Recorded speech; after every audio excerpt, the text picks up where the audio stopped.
Nah, ini juga sekaligus mematahkan stigma orang-orang kalau niche game itu biasanya mendapatkan RPM kecil. Gua akan patahkan di sini. Kenapa? Karena gua akan kasih lihat buktinya secara langsung. Jadi menurut gua tidak ada kaitannya antara saling kunjungan dan juga direkomendasikannya YouTube kita. Menurut gue itu adalah hal konyol ya. Kata siapa? Kalau kita buat YouTube dengan niche itu gaming, pasti penontonnya banyak tapi penghasilannya dikit. Nah, di sini gue akan bagi tips nih serta sharing pengalaman gue dalam membangun channel YouTube gue dengan niche gaming, yang mana di sini kalau kalian lihat itu gue baru punya subscriber 1300 dengan total video 72. Nah, kita akan lihat nih pendapatan yang gue dapatkan berapa dari YouTube channel gue yang ini. Video ini mungkin juga terkhusus bagi kalian yang baru memulai YouTube, terutama bagi kalian yang masih pemula dan bingung bagaimana cara memaksimalkan video-video kita ini supaya dia bisa perform terus dalam setiap harinya. Di sini gue akan bongkar semua triknya, yang mana dari semua trik yang akan gue kasih itu mungkin akan berseberangan dengan orang-orang. Kalau orang-orang sering bilang, seringlah nonton dengan upload video atau buatlah thumbnail yang menarik, judul yang menarik. Terus juga kalau misalkan bisa kalian pakai sub for sub ataupun saling kunjungan, itu gue nggak pakai sama sekali. Gue bener-bener hanya menggunakan teknik yang gue kembangkan sendiri. Di sini kalau misalkan kalian lihat, sini adalah akun utama gua yang bernama Era Coming, dan di sini fokusnya adalah niche gaming yaitu Genshin Impact. Dan kalau kalian lihat di sini tuh penontonnya ada 1300, 1800, 1200, 1600, dan perlu kalian tahu juga ini gua monetisasi hanya dalam waktu 1 bulan dengan perkembangan akun yang selama kurang lebih tuh 6 bulan. Jadi gua nge-build akun channel ini tuh selama 6 bulan. Dan 4 bulan terakhir gak ada penontonan sama sekali. Baru 1 bulan pertama itu langsung meledak. Tapi di sini kita lihat dulu ya. Tadi ada 2.800, 2.600, bahkan di sini ada yang nyentuh 20.000 dan apalagi ya. Udah sih paling itu aja. Ya rata-rata ribuan lah. Dan pendapatannya berapa yang gue dapatkan dengan subscriber 1.300 dan baru 72 video. Kita akan langsung masuk ke dashboard channelnya. Oke, di sini kita udah masuk ke dashboard channel dan ini ada video baru gue di 11 jam yang lalu. Bahkan udah mendapatkan 2.200 penonton dan mendapatkan peringkat 1 dari 10 video terakhir. Nah, ini bisa kita lihat ya. Estimasi pendapatan gue itu ada di angka 737.000. Ini hanya pada bulan September. Kalau nggak percaya nanti akan gue kasih lihat analitik pendapatannya. Sekarang kita lihat dulu dari analitiknya. Nah, ini dia analitiknya. Gue baru hanya mendapatkan 1.352 subscriber. Penayangan juga baru 87.000. Jumlah tontonnya dalam 28 terakhir udah sampai 5.700. Dan jumlah penambahan subscribernya itu ada di angka 520. Estimasi pendapatannya 737.000. Ini 28 hari terakhir. Sekarang kalau kita cek yang 90 hari terakhir, nah ini dia 770.000, hanya menambah 40.000. Artinya selama bulan September itu gua berhasil mendapatkan 720-an ribu. Kalau misalkan masih nggak percaya, di sini gua akan klik pendapatan, kita akan lihat ya. Di sini bisa dilihat ya, ini masih nol semua.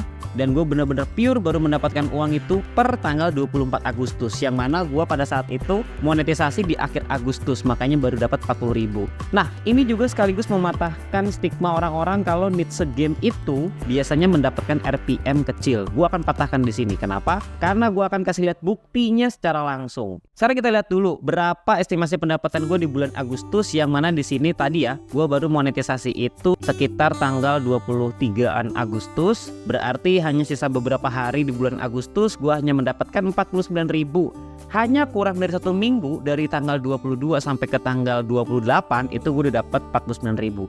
Nah, September inilah yang tinggi, 721, bayangin. Dan ini masih bisa terus nambah dengan estimasi penambahannya itu ada di angka 30.000 dari 721 ke 755.000. Jadi ini mematahkan asumsi orang-orang yang bilang niche game itu kecil per bulannya, bahkan per videonya. Dan di sini kalau misalkan kita lihat dari penghasilan yang gue dapatkan ya, kalau kalian masih belum percaya, ini gue baru monetisasi di akhir Agustus, bahkan pin Google AdSense-nya pun belum dapet gue.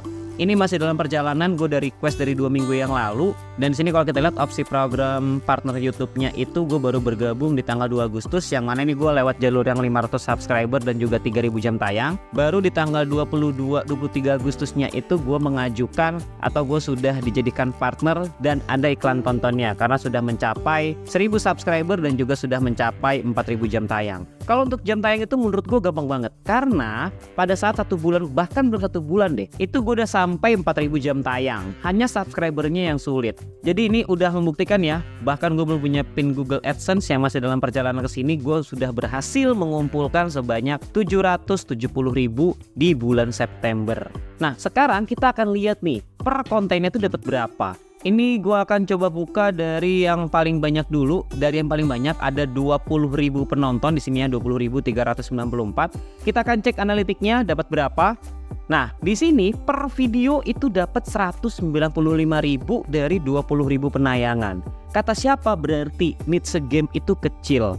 Semua tergantung dari pengiklannya kalian. Gak akan mengaruh deh kalau menurut gue tuh niche-nya kalian tuh apa. Mau gaming, mau teknologi. Selama iklannya itu mahal, contohnya yang iklan masuk itu adalah berbasis teknologi seperti handphone, ataupun nanti AI yang lain, futuristik ya, misalkan teknologi-teknologi modern, biasanya tuh pasti gede. Ketika sudah mendapatkan iklan yang CPM-nya besar, itu biasanya RPM-nya juga akan mengikuti. Di sini kalau misalnya kita lihat pendapatannya itu ada 195.867 per 20.000 penayangan.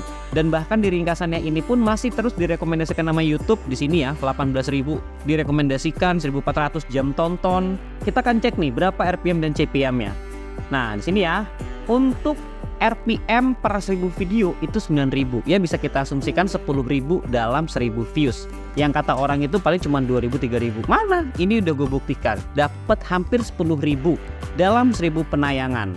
Dan di sini kalau kita lihat ya, jumlah yang dibayarkan pengiklan itu 19.000 ya, kita genapin 20.000 lah ya. Itu artinya sekali lagi tidak tergantung pada niche-nya kalian. Selama kalian buat video berkualitas, banyak pengiklan yang berani membayar mahal, itu artinya kalian juga akan mendapatkan pendapatan yang besar juga. Oke, ini untuk yang 20.000 views. Sekarang kita lihat kalau misalkan 1.000 atau 2.000 penonton yang biasanya gue dapatkan 1.000, 2.000. Kita akan cek dari yang 3.000 penonton nih. 3.000 penonton dapat berapa? 3.000 penonton gue dapat 16.000, ya kan? Ini semua tidak tergantung dari tema yang kalian angkat, mau niche-nya game ataupun teknologi, semua tergantung pengiklan sama penonton. Semakin banyak penonton kalian dan semakin mahal iklan yang masuk, berarti semakin tinggi juga RPM-nya. Kalau kita lihat tadi 20.000 penonton mendapatkan hampir 200.000, ini yang 3.000 cuma mendapatkan 16.000. Oke, jadi tidak ada masalah untuk niche selama kalian passionnya di sana, jalankan aja menurut gua. Yang penting satu kuncinya, konsisten. Sekarang apa sih teknik yang sering gua pakai untuk memaksimalkan akun YouTube gua, dimana gua nggak pakai tips orang lain? Ya sebenarnya pakai sih, tapi nggak semuanya gua telan mentah-mentah. Yang pertama, gua nggak pernah pakai yang namanya upload video, karena menurut gua itu akan menguras banyak waktu dan memakan banyak energi. Tentunya karena gue kerja dari pagi sampai sore, gue nggak akan bisa menonton video gue sendiri. Terus yang kedua, buat thumbnail dan judul menarik, ini sebenarnya gue pakai juga, tapi nggak terlalu yang maksimal. Kenapa? Yang penting gue mempunyai judul tuh yang bisa menarik perhatian, udah cukup. Thumbnail pun juga begitu. Terus juga gue nggak pakai tuh yang namanya saling kunjungan. Kata orang kalau saling kunjungan itu artinya akan membuat traffic YouTube kita semakin bagus dan akan semakin direkomendasikan sama YouTube. Logikanya aja deh, gimana sih kita mengunjungi orang terus tiba-tiba banyak orang yang datang ke akun kita? Emang begitu? Kayaknya sih enggak deh kalau menurut gue. Karena kalau di Instagram pun kita sering main Instagram ya, bagi teman-teman yang udah sering main Instagram, kalian kunjungan ke orang, kalian lihat profil orang, apakah dengan seperti itu nanti orang banyak juga akan mengunjungi channel kalian atau profil kalian? Kan enggak. Jadi menurut gue tidak ada kaitannya antara saling kunjungan dan juga direkomendasikannya YouTube kita. Menurut gue itu adalah hal konyol ya.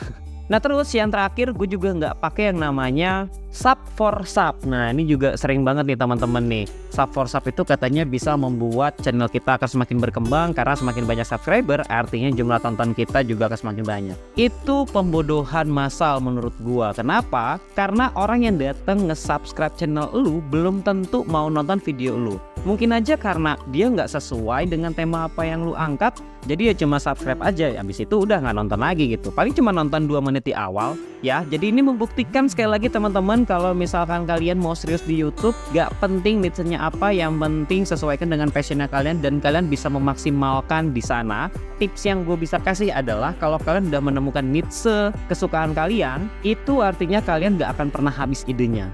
Jadi salah satu untuk menentukan niche adalah ketika kalian memikirkan sebuah konten apa yang akan disajikan selanjutnya, kalian nggak akan pernah kehabisan. Sama seperti gua kali ini. Dan di sini kalau misalkan kalian lihat ya, di sini gua 1 hari yang lalu, 2 hari yang lalu, 3 hari yang lalu, yang mana ini gua nggak pernah kehabisan konten atau ide. Dan ketika kalian setiap hari itu berpikir mau ide apa lagi selanjutnya dan kalian nggak bingung, itulah berarti kalian sudah menemukan jalan yang tepat untuk menentukan niche dari akun YouTube kalian. Oke, jadi mungkin itu dulu yang bisa gue sharing. Kalau misalkan kalian mau tahu selanjutnya apa aja teknik yang gue pakai untuk mengembangkan channel YouTube gue ini dengan 1.300 subscriber dan baru jumlah penayangan real time itu 7.000, tapi udah mendapatkan 720.000 selama bulan September. Bahkan belum ada pin Google AdSense yang masih di jalan. Google AdSense-nya gue masih akan menerima mungkin besok atau lusa. Gue sudah bisa membuat YouTube ini berkembang jauh lebih baik lagi. Kalau kalian mau tahu gimana teknik gue selanjutnya dan gue akan bongkar semuanya, pasti nih kalian subscribe dulu dan tulis komentar kalian apa sih kendala kalian dalam mengembangkan channel YouTube, supaya nanti gue bisa membantu perkembangan akun YouTube kalian. Oke, jadi sekian dulu. Terima kasih yang udah menonton dan sampai jumpa. Bye.